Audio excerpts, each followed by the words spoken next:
السلام علیکم 12th class کے طلباء و طالبات۔ آج ہم ہمارے فارسی نصاب کی غزل نمبر 3 عارف قزوینی کی غزل پڑھنے جا رہے ہیں۔ بچوں، غزلوں کے سلسلے میں یہ تیسری غزل ہے جس میں کل 9 اشعار ہیں، اور شاعر کا تعارف یہاں پر ہم آپ کو کروا دے رہے ہیں۔ مرزا ابوالقاسم عارف 1882 میں قزوین میں پیدا ہوئے، اسی لیے ان کا تخلص قزوینی ہے۔ تو قزوینی عربی اور فارسی کی تعلیم حاصل کرنے کے ساتھ ہی میوزک، موسیقی اور خوش نویسی میں مہارت حاصل کی۔ 1897 میں رشت گئے اور 1898 میں تہران آ کر موسیق الدولہ امیر کی مصاحبت میں داخل ہو گئے، لیکن تحریک جمہوریت کے شروع ہوتے ہی سب کچھ چھوڑ کر آزادی کی تحریک میں شامل ہو گئے۔ آخر میں وہ ہجرت کر کے قسطنطنیہ چلے گئے۔ عارف نے قدیم صنف نظم تصنیف کو زندہ کیا ہے، جسے صرف ماہرین موسیقی ہی گا سکتے ہیں۔ اس قسم کی نظموں کے سوا آپ کا کلام زیادہ تر غزلیات پر مشتمل ہے۔ آپ کا دیوان 1913 میں برلن میں سے شائع ہو چکا ہے۔ آپ کا انتقال ہمدان میں 21 جنوری 1934 کو ہوا ہے۔ یہ تھا شاعر کا تعارف، جس میں ہم نے دیکھا کہ مرزا ابوالقاسم عارف جو ہیں، انہوں نے عربی اور فارسی کی تعلیم کے ساتھ ساتھ ہی موسیقی اور خوش نویسی میں بہت زیادہ کمال حاصل کیا، اور ایک قدیم صنف نظم تصنیف کو انہوں نے زندہ کیا ہے۔ اور آپ اس قسم کی نظموں کے علاوہ آپ کا زیادہ تر کلام غزلیات پر بھی مشتمل ہے۔ چلیے ان کی ہم غزل دیکھتے ہیں، کس طرح سے اس غزل کو پڑھیں گے وہ ہم پہلے دیکھ لیتے ہیں۔ بغیر عشق نشاں از جہاں نہ خواہد ماند، بماند عشق و لیکن جہاں نہ خواہد ماند، خزان عمر من آمد بہار عمر تو شد، بہار عمر تو ہم اے جواں نہ خواہد ماند، بزیر سایہ دیوار نیستی است سرم، رہین منت ہفتہ آسماں نہ خواہد ماند، بداں کے مملکت دارویش و کشور جم، بدست فتنہ بیگانگاں نہ خواہد ماند، برنج بر ببر از من پیام کز اشراف، دیگر بدوش تو بارے گراں نہ خواہد ماند، بکار باش مدح وقت راز کف من بعد، مجال و وقت بعاجز کشاں نہ خواہد ماند، گدائے کوئے خرابات را بشارت دہ،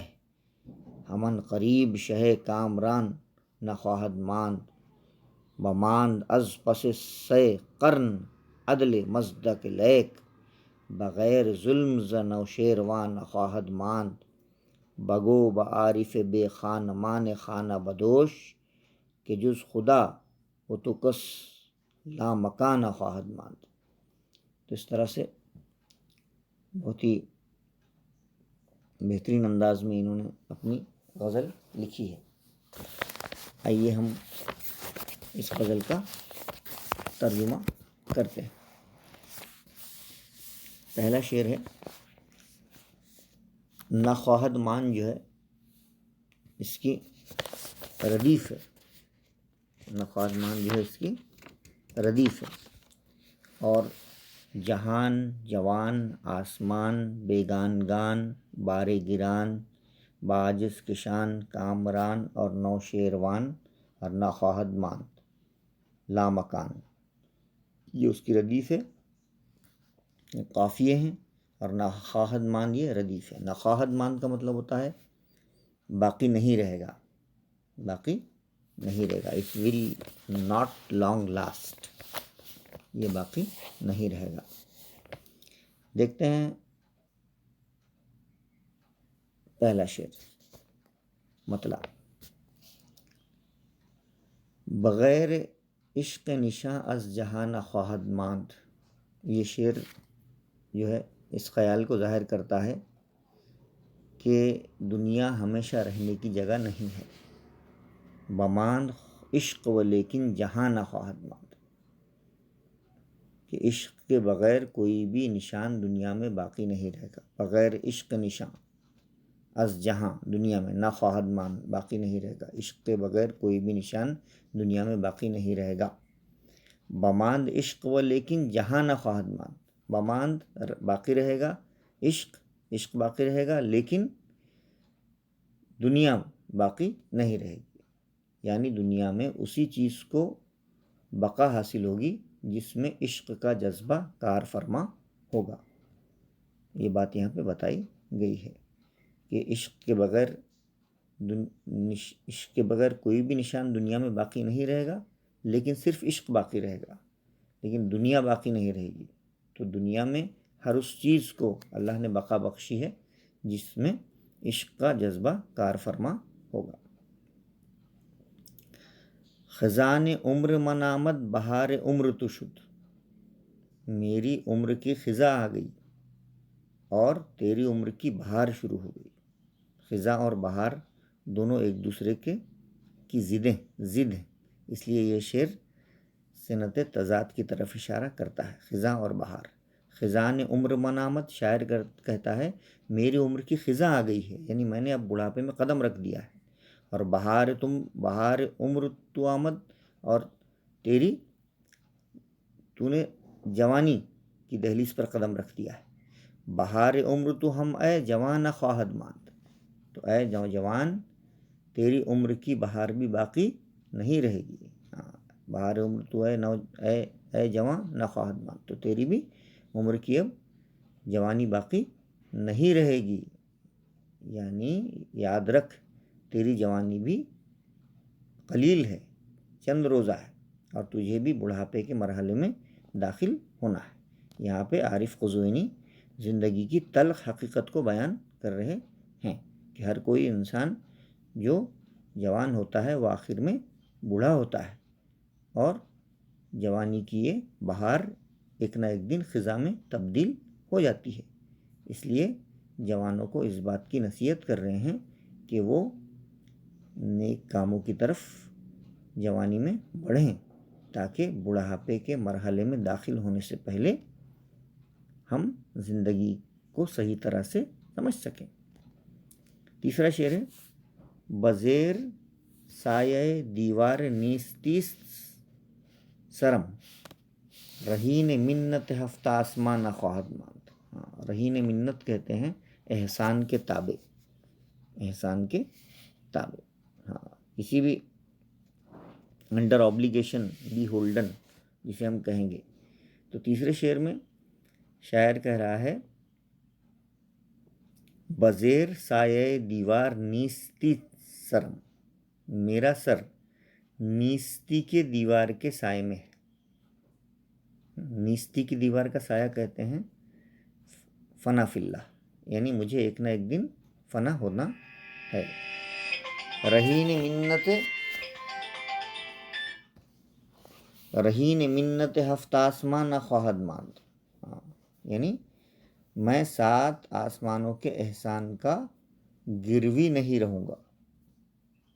رہین منت یعنی احسان نہیں اٹھاؤں گا، یعنی میرا سر نیستی کی دیوار کے سائے میں ہے، یعنی مجھے ایک نہ ایک دن فنا ہونا ہے، شاعر کہتا ہے۔ اور رہین منت ہفتہ آسمان نہ خواہد ماند، میں 7 آسمانوں سے جو ہے زندگی کی بھیک نہیں مانگوں گا۔ یہاں پر شاعر جو ہے اپنی خودی، کتنی اس کے اندر خودی ہے وہ بتا رہا ہے، وہ کتنا خوددار ہے وہ بتا رہا ہے کہ جب مجھے ایک نہ ایک دن فنا ہونا ہے تو میں کسی کا احسان اپنے سر کیوں رکھوں، جبکہ میں فانی انسان ہوں۔ لہٰذا مجھے کسی کے احسان کا بوجھ اپنے سر پر یا اپنے کاندھوں پر نہیں رکھنا ہے۔ چوتھا شعر ہے، بدا کے مملکت دیوار یوش و کشور جم، یہاں پہ 2 بادشاہوں کے نام لیے گئے ہیں، مملکت ہے ان کی۔ اب بادشاہوں کے نام ہے دیوار یوش اور جم۔ تو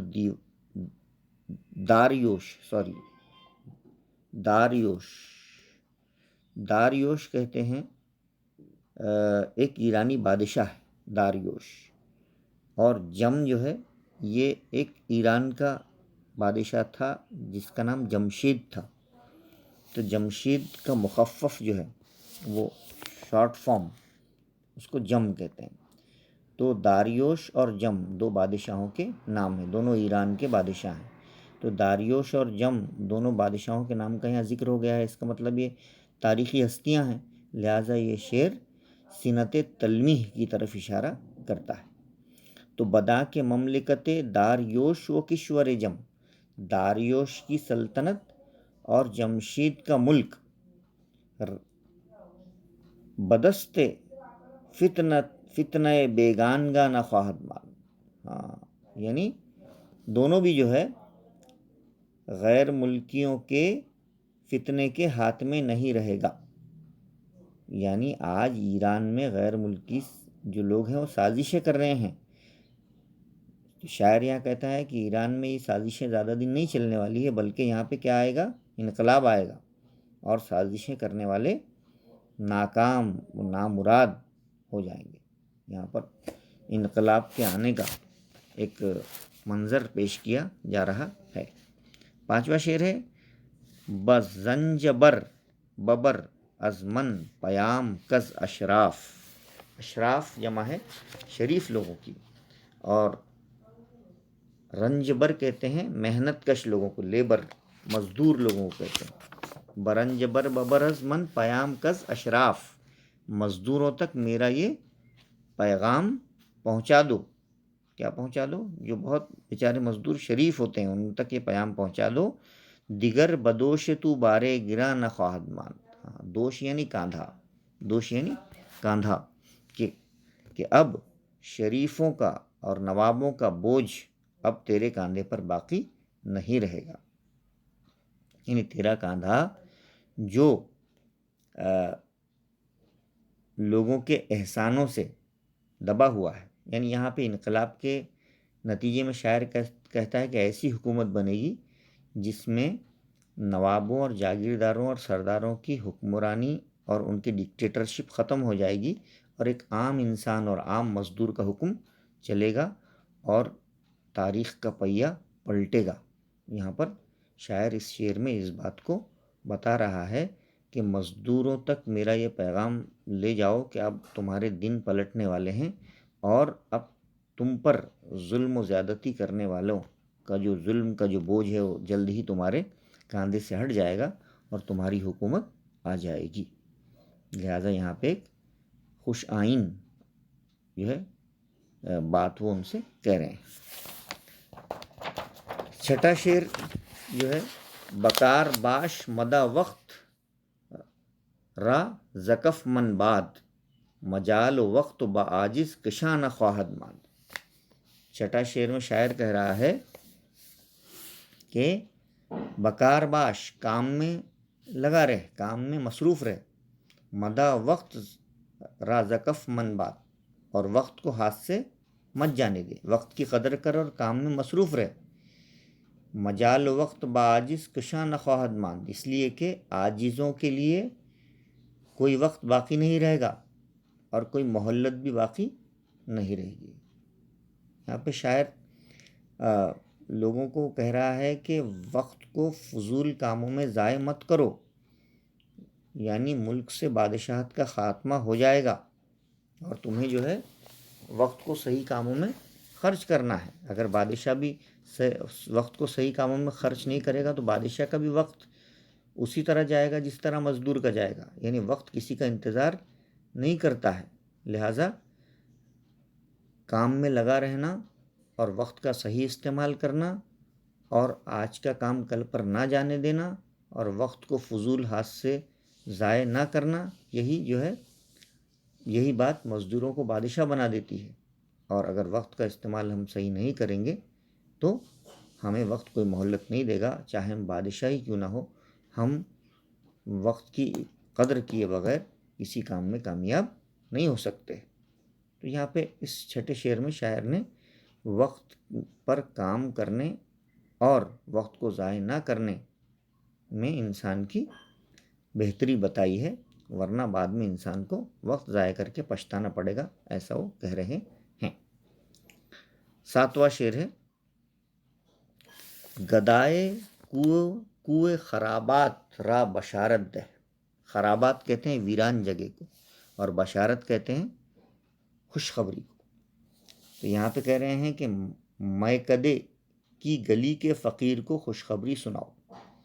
کو کہتے ہیں گلی کو، خرابات کہتے ہیں یہاں پہ ویران جگہ، میکدہ بھی شمار ہو سکتا ہے کہ ویران جگہ کی گلی کے فقیر کو خوشخبری سنا دو کہ ہم ان قریب شہ کامران نخواہد مان، کہ ان قریب فاتح جو کامیاب کامران بادشاہ بھی ان قریب وہ بھی نخواہد مان باقی نہیں رہے گا۔ یعنی یہاں پر اس شعر سے اشارہ دے رہے ہیں کہ اب ایسا انقلاب آئے گا کہ ایک عام انسان کو اس بات کو سنا دو کہ ظالم سے ظالم بادشاہ جو اپنے آپ پر، اپنی حکومت پر اور اپنی طاقت پر بہت فخر و گھمنڈ کرتا ہے، وہ بھی باقی نہیں رہے گا، اور جلد ہی ملک سے بادشاہت کا خاتمہ ہو جائے گا اور عدل و انصاف والی عام لوگوں کی حکومت آئے گی۔ اس بات کی طرف اشارہ کیا گیا ہے۔ 8واں شعر ہے، بماند از پس سہ قرن عدل مزدک لیک، بغیر ظلم ز نوشیرواں نخواہد ماند۔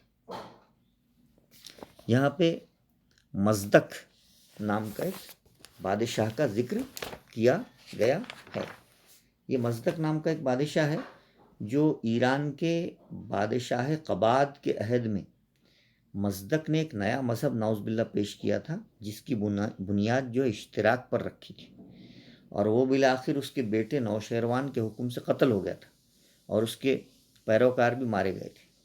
تو یہ مزدک جو ہے یہ founder of dualistic communistic religion who was killed by نوشیرین دا ایرانین کنگ۔ تو یہاں پر اس کا ذکر کیا گیا ہے۔ ظاہر سی بات ہے مزدک ایک بادشاہ تھا، لہٰذا ایک تاریخی بادشاہ کا ذکر ہو گیا ہے، لہٰذا یہ شعر بھی سنت تلمیح کی مثال ہے۔ تو کہہ رہا ہے کہ بماند از پس سے قرن، 30 قرن کہتے ہیں 30 صدیوں کو، 30 صدیوں کے بعد بھی مزدک کا عدل باقی ہے، ولیکن بغیر ظلم ز نوشیروان نخواہد مان، لیکن نوشیروان کا نام بغیر ظلم کے باقی نہیں رہے گا۔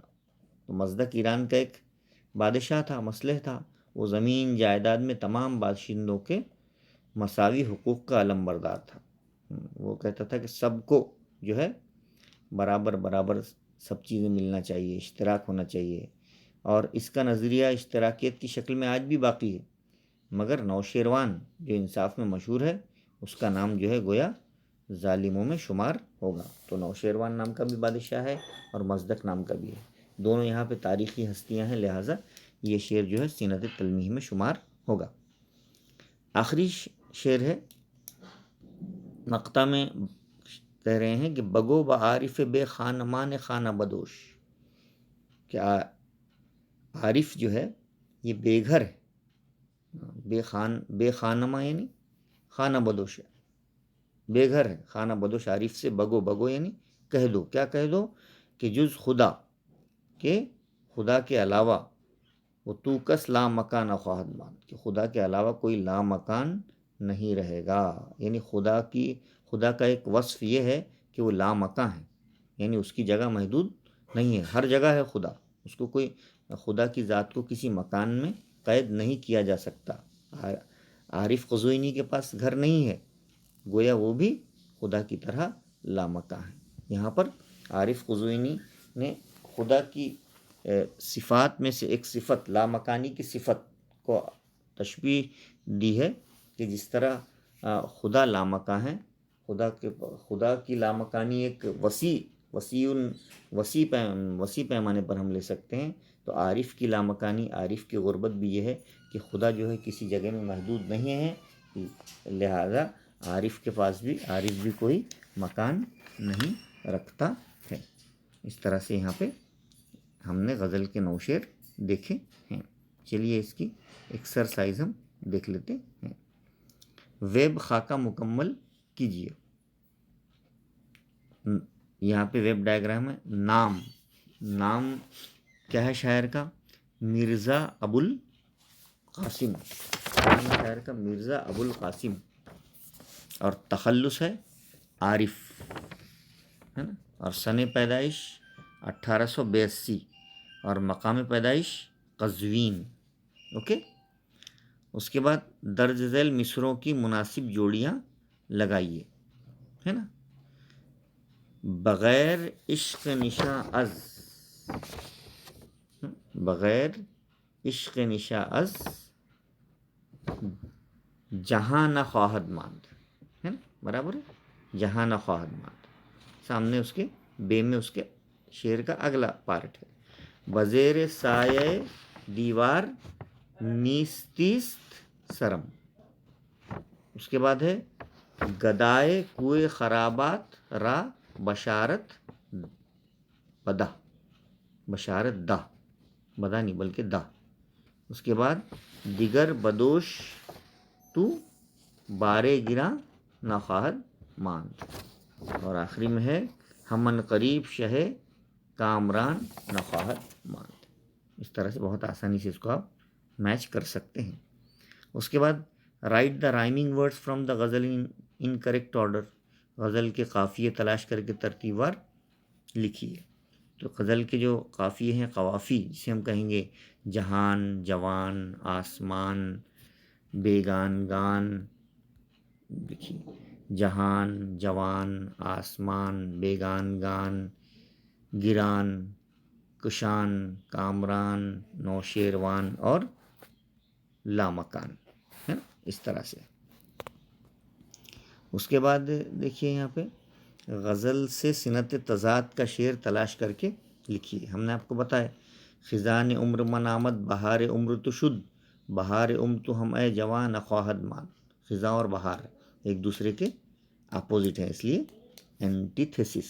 جب شاعر کسی شعر میں متضاد الفاظ کا استعمال کرتا ہے تو وہ صنعت تضاد کہلاتی ہے۔ یہاں پہ خزاں اور بہار ایک دوسرے کے متضاد الفاظ ہیں۔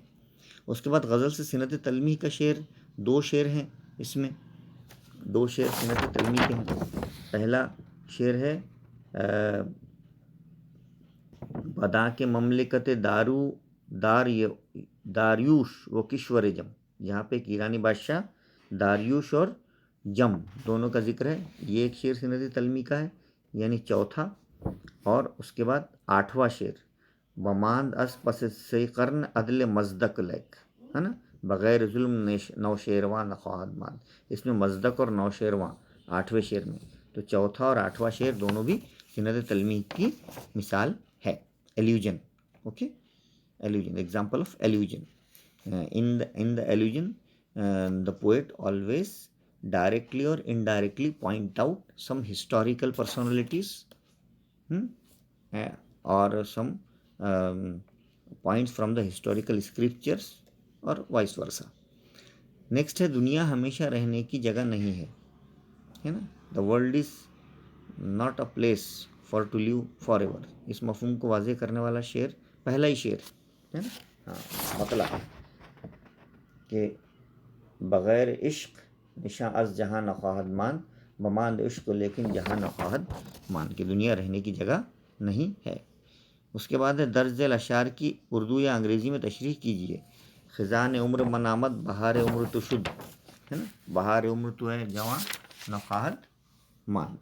یہ شعر یہاں پر ہے جس میں شاعر کہہ رہا ہے کہ اس کی عمر، وہ بڑھاپے میں قدم اس نے رکھ لیا ہے اور اس کی نوجوانی گزر گئی ہے نا۔ تو ان دس couplet the poet is addressing to youngsters that he has completed his adulthood and now he is stepping in the evening of his life, means he is stepping towards old age, and he is saying to youngsters that they are stepping in adulthood. So they should also be reminded that these golden era or golden days of younghood will also pass, will also pass, and they will also face the old age period of life. So we should not be proud of our adulthood or youngstership. Okay, so we should always be humble and downtrodden.